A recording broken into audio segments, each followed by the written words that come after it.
Hello everyone, my name is Jay Saraswat and I'm the Tech Manager for Manufacturing Solutions at CS Tech here.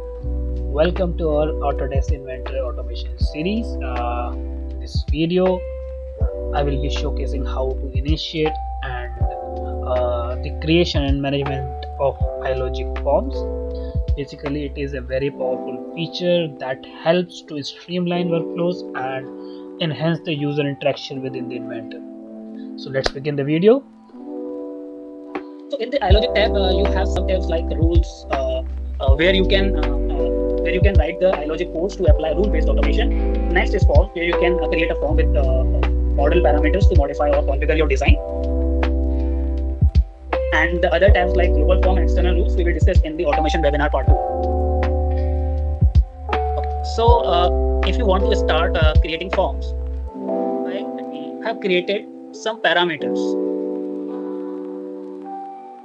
We can say I renamed some model parameters, like if you see, this is the base diameter, this is the base diameter extrusion, this is the thread diameter, this is the thread length, bolt head and bolt head length, round is the fillets and hole. So I just rename these parameters to use these parameters into the form. Let me show you how we can use these parameters into the form. Just right click on this empty space and create add form.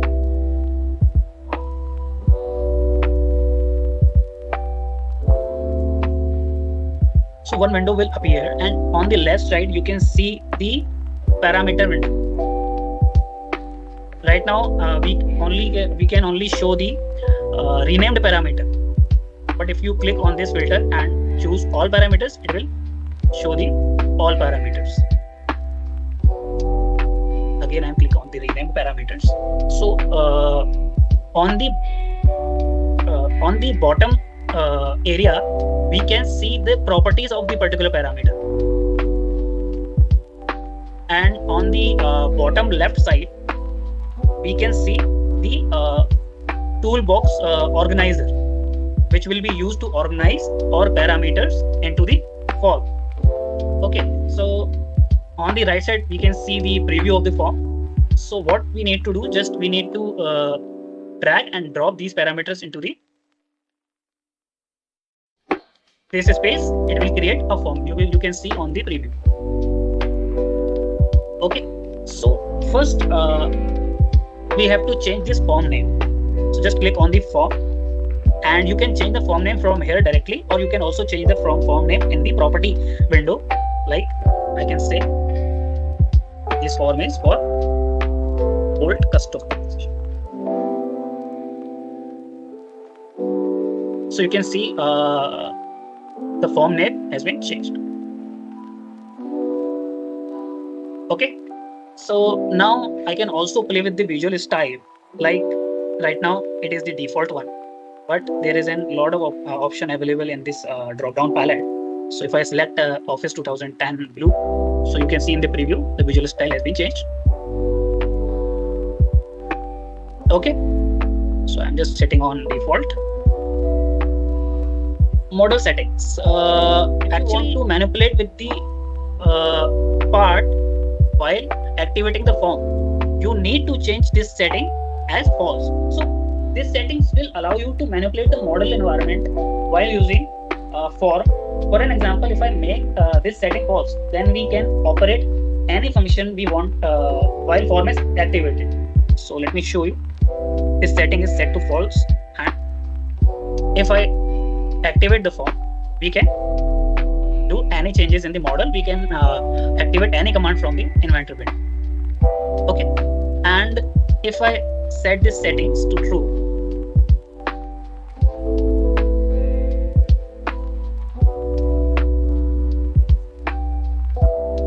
so and activate the form.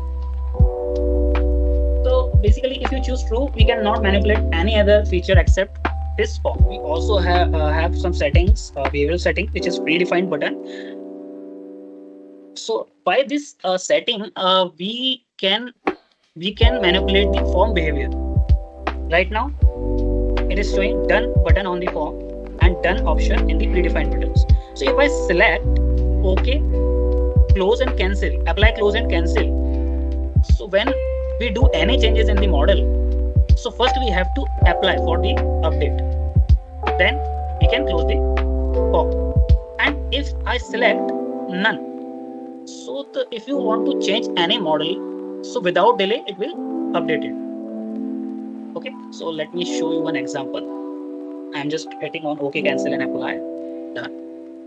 So now you can see these are 3 buttons available here, and if I do any changes, like if I change the base diameter 80, so model is not updated, it will ask me to apply.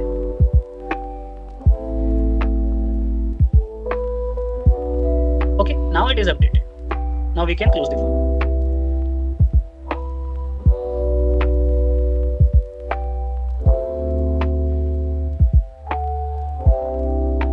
I'm just back to done.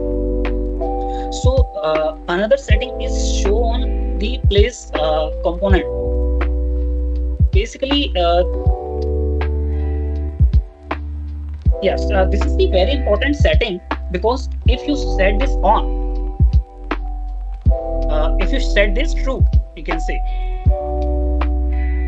So iLogic form will appear when you place this component into the assembly.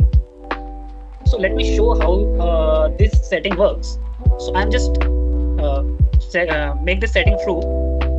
Okay, and creating a new assembly.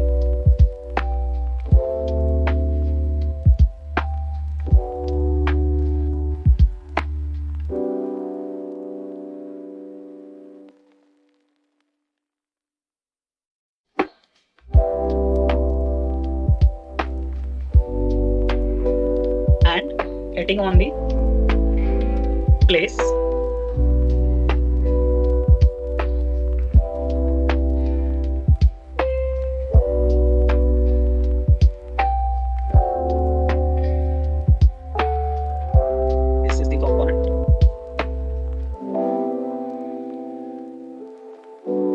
So when you place this component,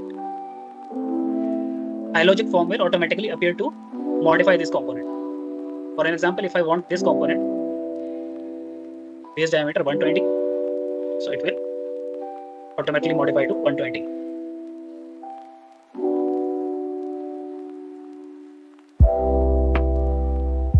So again, if I click on this parameter, so settings has been changed. In the setting, if you want to define any comment on the particular parameters, for example, if I add round here and I want to define any comment on this round, so we have an option called tooltip. So if I define like rounds are not applicable with right configuration. Okay, I defined one tooltip here, and if you drag your cursor on the round parameter, it will show your comment. Okay, so now one very important feature is there. For example, I want to change my base diameter through slider. I mean, these are the values. We have to put the values in this box, but I can change the method to put values.